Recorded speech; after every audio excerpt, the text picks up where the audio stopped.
So I'm going to be talking about the SELCOSEWA Partnership. I think it's more going to be a general, sort of bigger picture focus. When I sat through the presentations from yesterday and today, I think what struck me is that there are a lot of common threads in all our work.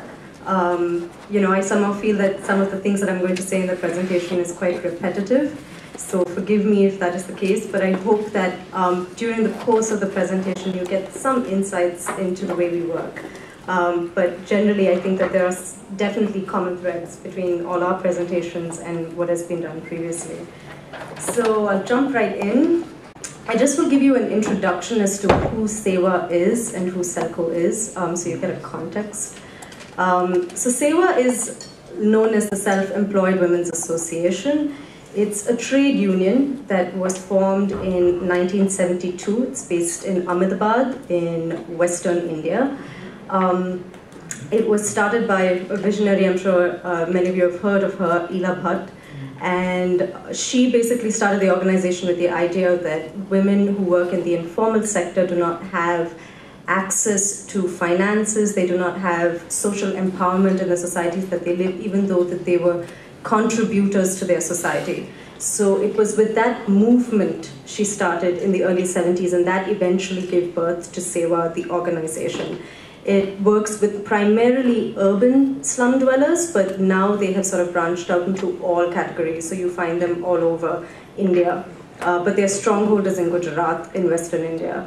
They have over 1 million members, and I wanted to mention that about their sister organizations, because generally when we talk of SEWA, we tend to consider it as one entity, but SEWA actually, there are multiple entities in the organization. This is just a small number. There are over 100, and they all are independent organizations. So, and they were created, it was sort of an organic growth for the organization. What started off as a movement in '72, then they realized that women needed financing, so they created SEWA Bank, which is a cooperative bank.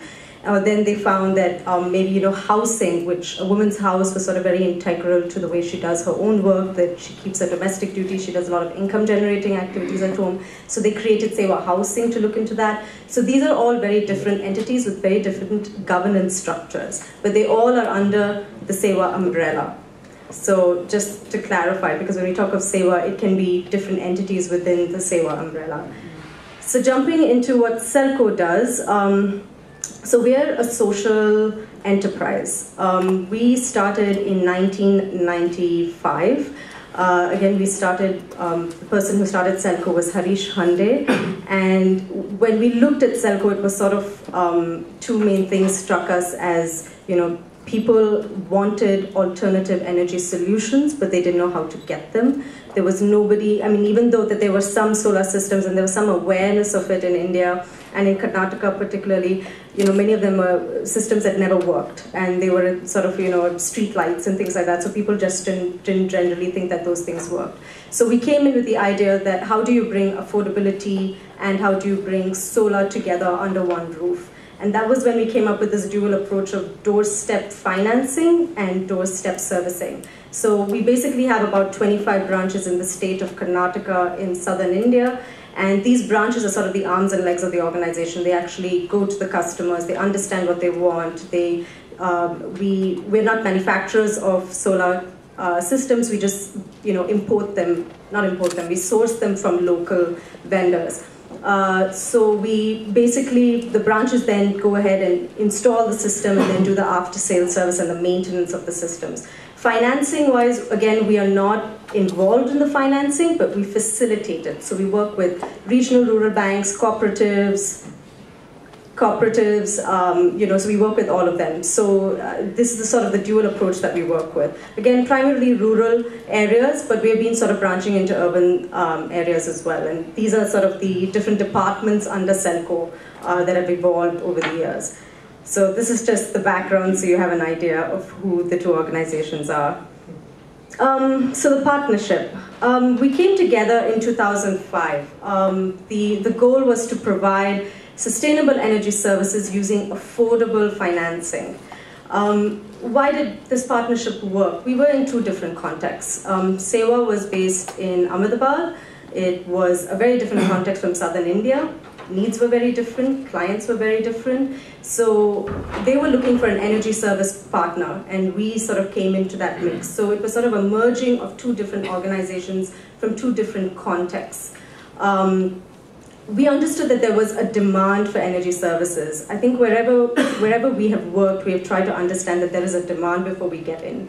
And I say this because, yes, we all know that there are economic benefits and there's social benefits, but there is this tendency to forget that we should not push technology or solutions down people's throats. It needs to make sense to them. They need to want it. So SEWA assured us that this was, and these were the energy services that they needed, this is why they needed it for, and then we came into the picture. We had very different roles. We're certainly not in the financing business, so we piggybacked on SEWA Bank's expertise. We knew that they were very good community mobilizers. SEWA Bharat, SEWA Housing, very good community mobilizers. We needed that when we were doing our work. And so these three different roles sort of merged together and created, and we felt that this was the mix that we needed to get into the market that we were trying to get into in Gujarat. The last thing is integration. I mean, it sort of ties into the roles. I think for SELCO, we understand that, you know, the lighting systems or cook stoves or whatever energy product that you give to people, it has to make sense to them. It has to be considered an asset.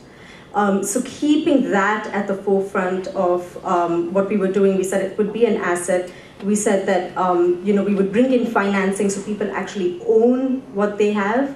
They actually feel an ownership towards these products.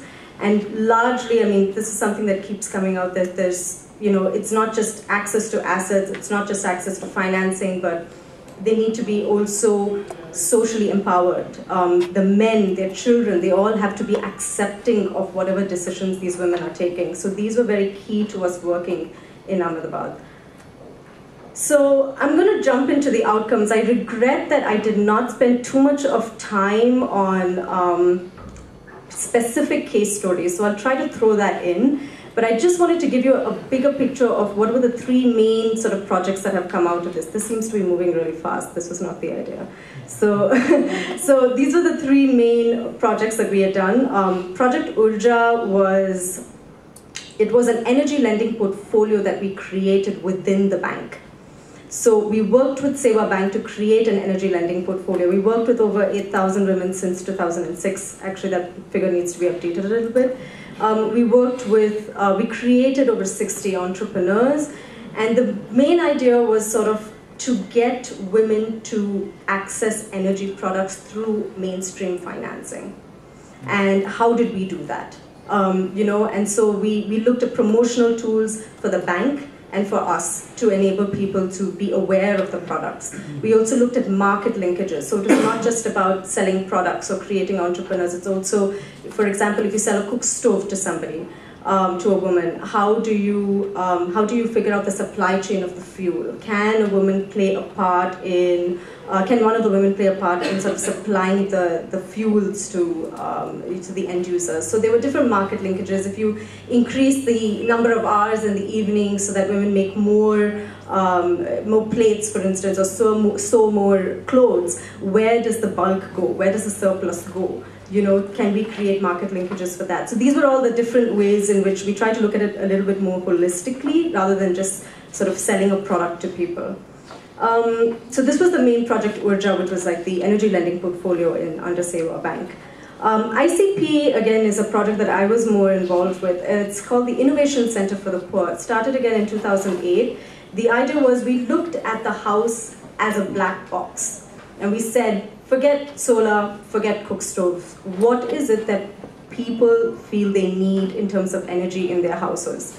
So we came across things like in Ahmedabad, it's privatized, the electricity. So electricity is very high, but people who are legally connected to the electricity don't ever experience shortcuts, power cuts. So what ends up happening is the fans are constantly on in their houses, the lights are constantly on. So how do you, so people are paying very high, almost like 400, 500 rupees a month on their electricity bills, which was very high.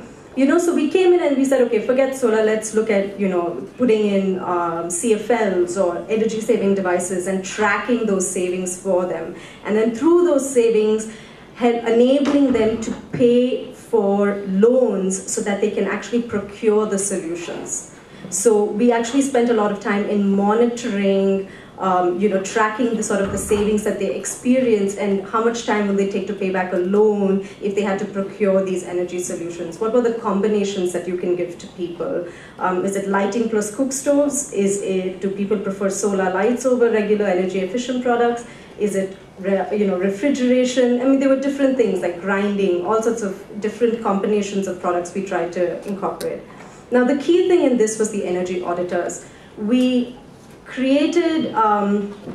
looked at micro energy auditors, that is women who then go into these houses and do the analysis of the energy consumption. So it was very basic, very simple things like how many lights are in the house, where are the lights placed, how many hours do you put on the light for, and we felt that because the women were more aware of what was the energy consumption, even though many of them may not necessarily say that they were more aware of how the working of the house was. The energy auditors, being women, were more likely to understand this. And so that was why there was a targeted approach to have women energy auditors. And so we found this to be pretty successful.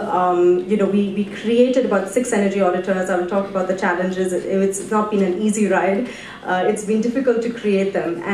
But we found this as quite a successful model, and we're looking at ways of expanding this. So the energy auditors can actually go in, figure out the consumption, provide solutions, and link customers to the banking or financing that they require to purchase it.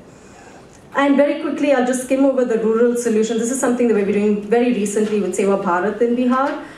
This was, again, women, it's in the last picture, if you notice, they carry these, they use leaves to make plates. And so a lot of these women found that it was very difficult for them to do this work during the day because of, their domestic responsibilities. So they needed lighting in the night. So we worked with SEWA Bharat, who then mobilized a self-help group within the village to then own, say, about 10 solar lighting systems, and on a hire purchase model, they then lent it to the women. And we understood that the women only needed it for 4 hours or 2 to 4 hours in the night. So we designed the system so that in terms of cost, it was not they were not looking at a large system. So this was sort of what we did in Bihar, and we were training the locals as well to take part in the maintenance, since we do not have a branch in Bihar, but we are in the process of setting up one. So this is a fairly recent project, but again, it's with SEWA Bharat, and it was something we did very recently. So I'm going to jump into how we did it and what we think worked for us. I think the first thing is that we think of women as partners and not beneficiaries. And when I say that, I mean not passive recipients of just solutions, of just not, okay, I need to buy a cook stove, I need to just, I need to have lights installed in my house. They were active partners throughout the different stages of the solution. And I think a lot of credit has to go to SEWA for this, because they really instilled that in us, that you need to think of women as partners, not as beneficiaries. And I know that at some level we have all talked about this, that women need to be integrated in different levels, but I think there is a tendency to go back again to the victimization and the beneficiaries angle. So it was really important for us to think of them as partners throughout this process. And that was a very key thing for us. There was, I think, a differentiated social group. Again, when we talk of business, when we talk of making women a part of your business, it's not just entrepreneurs, right? It's also women actually going into a bank and taking part in the financing. It's also them making these financial decisions. And it was important for us to recognize that they're not a homogeneous group. Maybe this is intuitive, we all know it, but I think there is an assumption to kind of, with one brush, sort of say that, oh, women are very similar if they're from the same region. Their needs are very, very different. And they vary across income, across age, society, and class. So it's very, very different, and we had to really tailor our products and tailor our financing depending on what different needs were, and that's very critical. And I think between SELCO and SEWA, we both grew very organically. Both our models are based on customization. They're based on flexibility. And it was that learning and that basic tenet that we brought into this partnership, that you have to customize. You have to make your products flexible. If somebody wants a portable light and is able to afford only for 3 hours, we had to design a system or look at ways in which we can adapt our system to fit into that. So that was very key. You have to think of it in terms of an investment, not an expenditure. Again, we spoke about it, I think, yesterday to a certain extent, a nexus of sectors. I think that's, again, something that keeps coming up. If you are, it comes back also to my point of it being an asset. If you sell a product to somebody and say, for example, a cook stove, because we're talking about that a lot.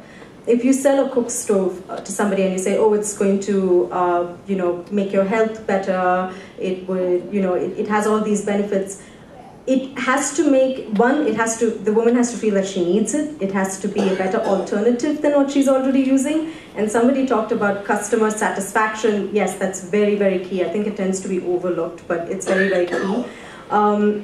It needs to be tied into either education or health or some income generating activity, because it has to be a mix. There has to be a nexus of different sectors. And that is what then people look at it like an investment. I'm not just spending something because it's a consumption item. I'm spending it because I need it. It's good for me. And I think that is something, again, that we hit home about, that it's an investment, not an expenditure. Capacity building at different levels. I think we spoke a lot about financing and the role of financial institutions. I think there's also an assumption that just because the women run the organization, they understand women's needs more. Capacity building is necessary. It's necessary for the staff, it's necessary for the customers, it's necessary for the management, it's necessary even for the funders. Everybody needs to understand, what it means to run the program, what are the challenges. And I would tell you, I just want to highlight a very nice program of SEWA, which we used extensively, called the Exposure Dialogue Program, wherein you actually go and spend time in a woman's house for 48 hours. You stay there. And you experience what she is experiencing. And that was something that we did with the staff members, which we all went through. And it kind of opened your eyes to different issues, and it really gives you insights into the way they work. So capacity building, I know we keep talking about it, but there's certainly ways in which we can improve ourselves, and I'm hoping to talk to ENERGIA about it, but it's a very important part of what we are doing. It has to happen at all levels. The importance of a financial partner. Again, I'll quickly slide through this in the interest of time to the learning. I'll talk about that in the complementary roles, but when we talk of financing, somebody had asked, how do you make these programs sustainable? How do you take them beyond the donor stage? And that is something, I think that was the value as SELCO we brought into the partnership, because we are a social enterprise. We need to think of sustainability. And we needed to think, we worked only with loans, we work with financing institutions, that's how our models are run in Karnataka. So that was very key to us doing this. When you're thinking of a business, when you're thinking of including women in a partnership, we had to constantly think of financing. Have a financial partner, explore those chains. I know those are difficult across different regions. It was difficult for us as well, but I would say that there are ways and means about going about finding a financial partner, and I could discuss this more with you later. But that's definitely, to have it in the beginning of your project is very important, to think about sustainability of the project. Customization, again, a learning for us was that we had to really adapt. If there was an entrepreneur who wanted to sell solar lights in her community and she was not able to do so because of mobility issues, she was not able to leave her place, we had to find out ways in which, how do you get the bank to her? If there are transaction costs involved and the bank is not willing to do that, how do you meet those transaction costs? And those are what I would like to call as smart subsidies, which we really try to do. I mean, instead of reducing the cost of your system, try to figure out what is the barrier for the financing entity and try to work around how you can overcome those barriers. So the customization, I mean, from both SELCO and SEWA side, we had to really figure out what we needed to do on either side. What was the barrier, and really target, figuring out ways to overcome those barriers, other than reducing the cost of the system. Understanding your context, I think, depending on which country you are in and which state you're in, contexts are very different. The demand for energy services are very different, and there needs to be an integration of both genders, to avoid any conflict. So it is very easy for us to, not easy, but you can go ahead and train a woman and make her empowered and make her go to the bank, but her business has to be supported by her husband and her family for it to be successful in many ways, because she will always be held back by that. And so I think it's important, and SEWA Bank and MHT, they've all been doing this, is trying to also develop training programs for the men as well. So I think that's very key, understanding your context and understanding the barriers involved in that. Leveraging complementary roles, this is what I come back to. When we're working with incorporating women into our business, into having them as your partners, you have to think of the different roles of the different organizations. You have an energy service provider. A lot of financing institutions are afraid to get into energy services because they feel that there is no reliable energy service partner, and you have to play that role. And you have to set up, you have to have a local market presence, you have to set that up and give confidence to a financing entity that it's possible to do business together. So I think these, equal ownership and strong partnership, again, I mean, if you want women to invest in a business, they have to pay for their systems. They have to feel that they have actually owned the system, and they have to be part of that entire process. So I don't think there's any magic formula for any of this to work, but I do think that, the key things that I would keep saying is complementary roles of different organizations, financing as sort of something that should be thought of initially in the very start of the project, and leveraging complementary roles of different organizations. I think Soma spoke about that a little bit, organization capacity. If you can't do it, get someone who can, or build that within your organization. So these are just a quick idea of, I think, the way that we worked and the way we created these different programs. Yeah.